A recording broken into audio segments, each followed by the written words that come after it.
This weekend consists of a lot of things. Globally, the World Cup final, but for gaming, one thing that is happening is Fanatics Fest, which sounds kind of like nothing for gaming, right? Like, that's in conjunction with the World Cup. But Modern Warfare 4 will actually be at Fanatics Fest, showcasing new information and gameplay, with it being playable to those in attendance. Now, in addition to that, we got some information for both Killblock, the new interchangeable map for gunfight, and the overall multiplayer weaponry experience earlier today. So in this video, I want to dive into that a bit and pick out the relevant information for you so that you're in the loop with all this. Drop your thoughts as we go along, drop a like if you enjoy the video, and make sure to subscribe for more Modern Warfare 4 and other FPS coverage here on the channel. This fall is actually going to be pretty insane between the various games coming out, existing games with overhauls, and more that I'd love to have in the community. Finally, check out my friends over at Advanced GG, where code Espresso can get you 10% off your entire order, but more on that a little later.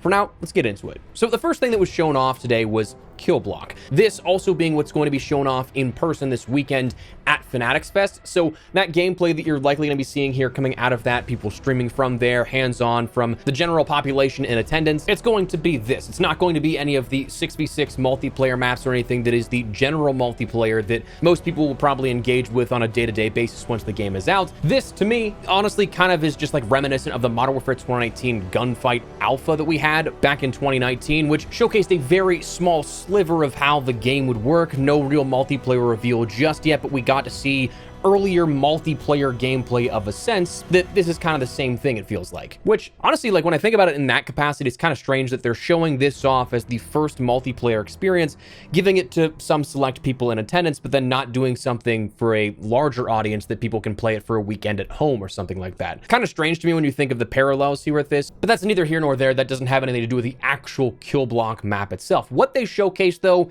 with this blog was a lot of description for essentially boiling down to a couple of different points we can sum up pretty quickly. Firstly, what is it? Well, it is a new multiplayer map that is going to have 500 different combinations for it, which sounds crazy, but the map itself actually changes mid-match. So what this is a map that's segmented into thirds. You won't be seeing this map, at least not at launch, in the standard multiplayer experiences like Domination, Kill Confirmed, or anything like that. It's going to be for gunfight, in which it's going to support traditional 3v3 gunfight, but also a new 10v10 variant here of gunfight as well.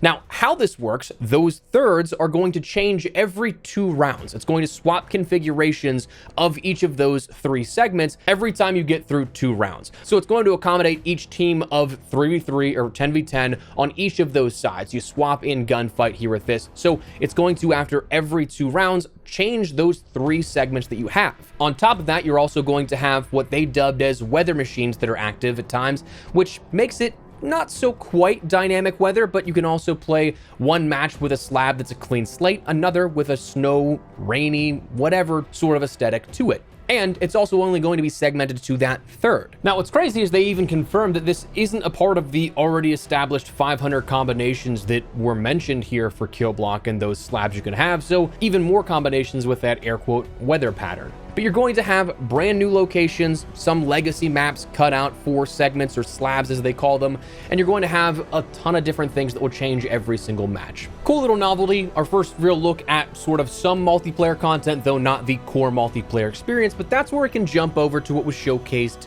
next. A little after that, Infinity Ward published a new episode of From the Ward, the behind-the-scenes documentary of the game's development, and in this one they talked about weaponry, real-life testing, how they get these weapons into the game, weapon design, apex attachments, and more. The first bit of this is pretty standard, just mentioning how every weapon they use is inspired by real-life counterparts or the real-world crafting of such firearms, with the dev team spending time at the ranges to fully understand them inside and out, how they move, the animations they'll have to craft from reloads, interactions peeking around corners, everything that you can consider when holding a firearm. Then weapon sound, kick, handling, all that kind of stuff is something to spend hands-on time to get accurate. But beyond that, they talked a little bit about some stuff that's actually going to impact gameplay on a more fundamental level than just that. Firstly, one of the things that was a big problem out of Modern Warfare 2 was the visual recoil and the effects coming off the weapon while firing. This is something that still appears to be persistent to a degree, but the big point that they stressed on was there's a sort of visual effects hole around when you end up shooting, where, of course, we know Infinity Ward loves that muzzle flash, their weapon shake, but this time around, there's a cone of visibility that those effects will not bleed into. So one of their ways to try and remedy the visual aspect of that while keeping the aesthetic and the design intent of what they want in place. There's also a new hipfire mechanic where hipfire has, for literally as long as Call of Duty's been around, been a bloom effect where there's random nature where the bullet will go within that cone of spread that your hipfire spread has, right? But with Modern Warfare 4, that's not going to be the case. There is no bloom and hipfire here at this. Where your barrel is pointed is where your shots are going to go. They said you live and die by your decisions and your skill level. So this is going to be something that's really interesting that at first glance is one drastic change for how you're going to encounter gunfights, but also two, maybe just incredibly overpowered for some people. Like mouse and keyboard might actually have a leg up here at this with a pinpoint precision if you are a good shot on mouse and keys. So this in particular is kind of drawing some mixed criticism, we'll say, but it's certainly going to give much more viability to hipfire builds and increasing that accuracy and utilizing attachments that showcase where your shots will be placed in order to end up landing those shots without having to ADS. Depth of field was also mentioned, where they talked a little bit about some more tech coming here with this, where depth of field was again one of those things that we've seen in prior Call of Duty games that could become problematic. Depth of field is a real thing when your eyes switch focus to a target downrange, right? But when mimicking that in the past, it's created obstructions in your target that shouldn't be there. You'd see artifacting around your target in the area of focus because of that shift in focal points away from your weapon right in front of your viewpoint. With Modern Warfare 4, this is now no longer the case. They did some work that the depth of field effect is still there, blurring your weapon a little bit, but it won't get in your way.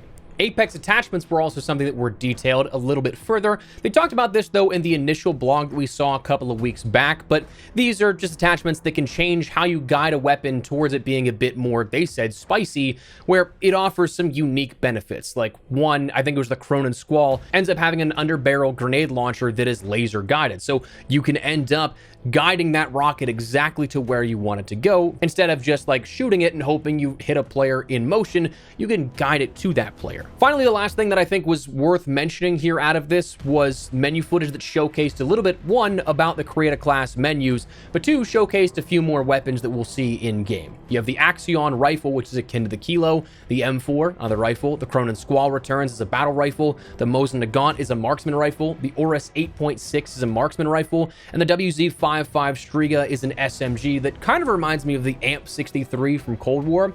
We also saw some other gameplay showcasing the revolver, the PPSH is returning with an interesting Apex attachment there at that one, but learned a little bit more out of the multiplayer stuff today in, again, preparation for this Fanatics Fest that is going to showcase the Killblock map, and then whatever we may see beyond that. We're getting closer to the point where we'll get maybe more information about a full multiplayer reveal, but I'm not expecting to be there for like another month or so at this point, perhaps. At least based off of prior marketing and how they've handled things in the past. Now, that said, tomorrow we are likely going to see more brand new footage here out of the Killblock map as it's being streamed by creators that are at Fanatics Fest. Personally speaking, I don't think that I'm going to cover it too much. I can't imagine there's too much more than what is just the general, here's what this map looks like type of thing that we've already covered and kind of talked about in theory, versus just actually having gameplay to actually see it. So might not have anything on that as of tomorrow, but anyways, here's my thing with Modern Warfare 4. I've said it time and time again, I got like zero positive or negative opinions until I get hands-on. I personally disliked Modern Warfare 2 and Infinity Ward's last project to the point where we went from strictly COD here on this channel for 10 plus years, daily Call of Duty uploads for 10 years, to just about any other shooter in the last 3 years. Like, I just didn't have fun in that game to the point where I changed my entire channel structure for 10 years straight to go and just showcase other shooters that I think were fun and people may enjoy. I know some of this team that's in charge now for Modern Warfare 4, their vision is, in my opinion, a more player-first motive than what we had in Modern Warfare 2, but until we get hands-on, I have no real way of knowing if what is being designed works in practice or not. As I've said in the past, I think that I'm really intrigued about the story and narrative of Modern Warfare 4, having loved both the original and new trilogies of storytelling, with some hiccups here, of course, in recent years, and I'm very intrigued with what they do with DMZ, given that I've kind of picked up the Extraction as a main here in the last 7 to 8 months with all our coverage of Arc Raiders. But multiplayer, I don't know, it just hasn't really done a whole lot for me as it did like 5-10 years ago where I just really wanted to grind it out. At least the last couple of years have kind of felt that way. So like, if I enjoy it, I'll probably play it here and there. If I don't, I'll go play something else. But I don't know how much I'm going to grind out multiplayer this year, even if I do enjoy it, you know?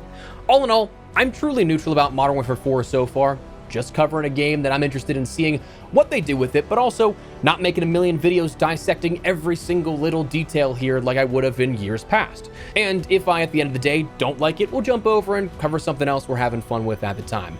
Not to mention, it's a great time that those ports for Black Ops 1 and Black Ops 2 are doing well in terms of player counts, reliving those glory days. So if you're in the same boat as me, maybe that scratches your itch and Modern Warfare 4 doesn't. Or maybe there's a different game you want to play and that's all totally cool as well. I'm at that point in my YouTube career and life in general where, like, personally, I want to have fun and share games I enjoy with, and I want that for you. I want you to have fun with whatever game you are playing with, and if that's not what we're talking about here at this, more power to you, so be it. I think it's perfectly fine to recognize you enjoyed something for years and years and acknowledge maybe you grew out of it. So with that in mind, that's what we've been doing here on the channel. That's what we're going to continue doing. No deeper than that, but that's my take. So that said, that's where we're going to wrap it up. But before we do, a quick heads up, we have partnered with my friends over at Advanced GG. Again, as we've mentioned, a bit under the radar the last few months, but now going into the summer, ramping that up more and more.